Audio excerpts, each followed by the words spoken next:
What's good, everybody? It's your home girl, your favorite ELA teacher, Nicole Winsley, aka Natty Geek 78.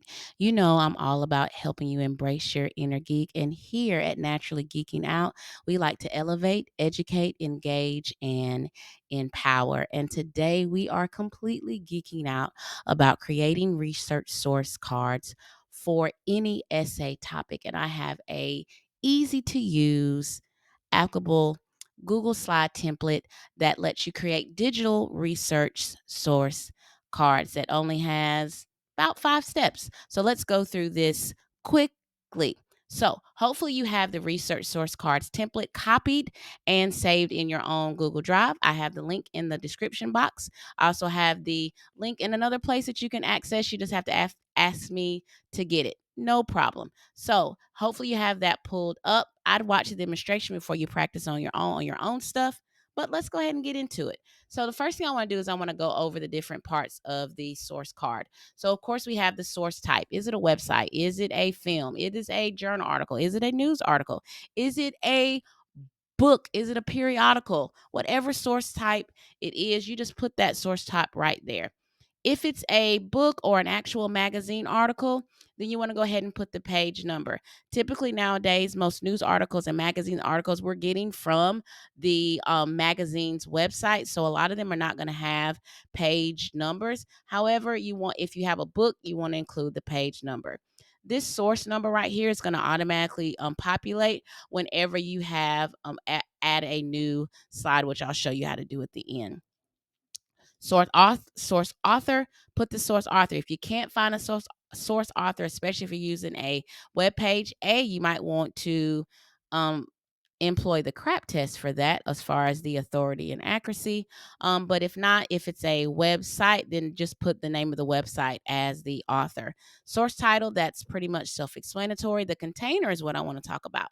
The container is where the source is housed. So the container is the database. The source title is the actual source. The container is where it's housed. So if it's a website, the container is the publisher or the author of the actual web site. The web page is the title. The website is the container. For example, if on my website I have a article, I have a blog post that literally talks about this. The blog post is create digital resource cards in 5 easy steps. That's the source title. The container is the name of the web page.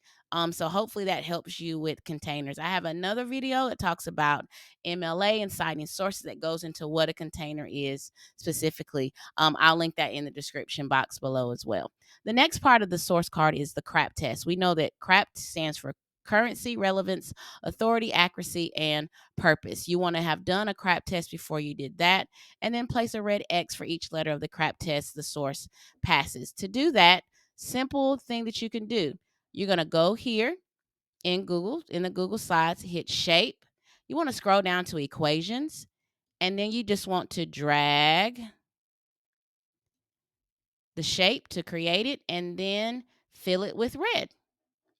So let's do that again. So you're going to go here, shapes, equations, X, drag, fill the paint can with red. Boom, right here. And I'm going to go ahead and then once I got my 1X, I can just do Command C or Control or copy it, Control C. And then I'm just going to paste it and then drag it over the rest of them. Now, if you notice, I did not make one for accuracy because for this source that we're using, which is right here, I decided that it didn't have as much accurate information that I was looking for. I'm still going to use it possibly in my website, but not enough for me to really give it an A for that. But if you felt that your source did it, do that because that's your business. All right, so moving on to the next part, the works cited entry. We're going to use the citations feature in Google Docs to copy and paste the works cited entry here so that we can have it. So I have my Google Doc already pulled up. I also already have it formatted for everything that I need. Let me change this font to 12. And then bam, I'm ready to go. Now, to use the citations tool, I'm going to go to tools in my Google Doc, citations, and it's already right here. MLA 8th edition, APA 7th, and then Chicago. Bam, I already have that. So let's use MLA. So we know that it is a website. So I'm going to copy and paste the URL because it says search for the URL. So I got my URL right here. Boom. Go back to my Google Doc. Bam. Search. It's going to automatically give me some information that I'm going to kind of tweak a little bit, and I'll explain why.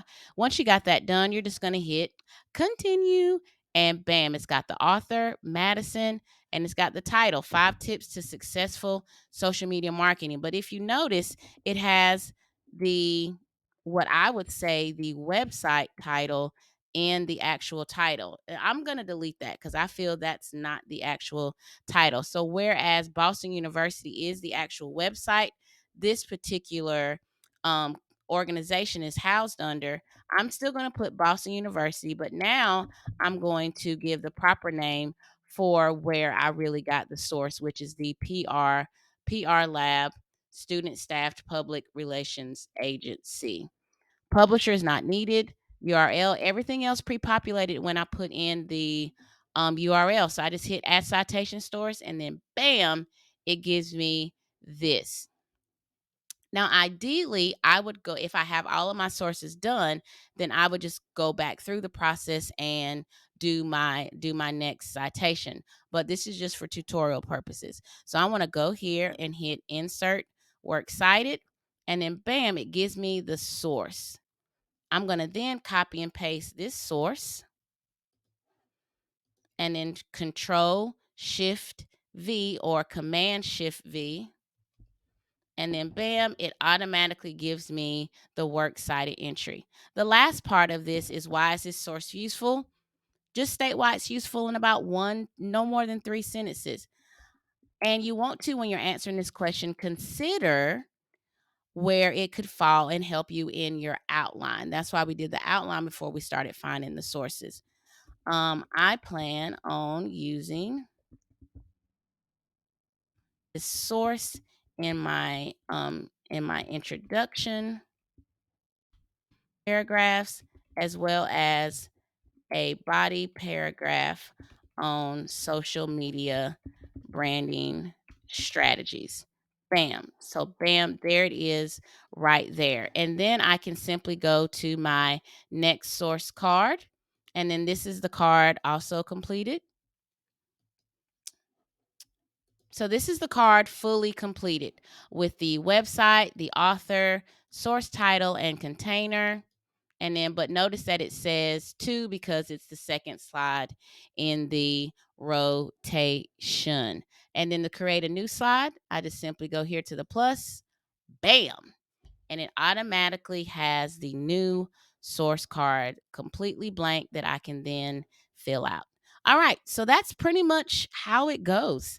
I would watch this video a couple times. I would maybe have it playing on your phone or have it playing side by side when you actually do yours. That way you can make sure you got every step of the process done. And that's all I got for today, guys. Remember to embrace your inner geek. If love everything about you, because that is who you are. That's all I got for today, guys. I'll see you next week for another new video. Peace.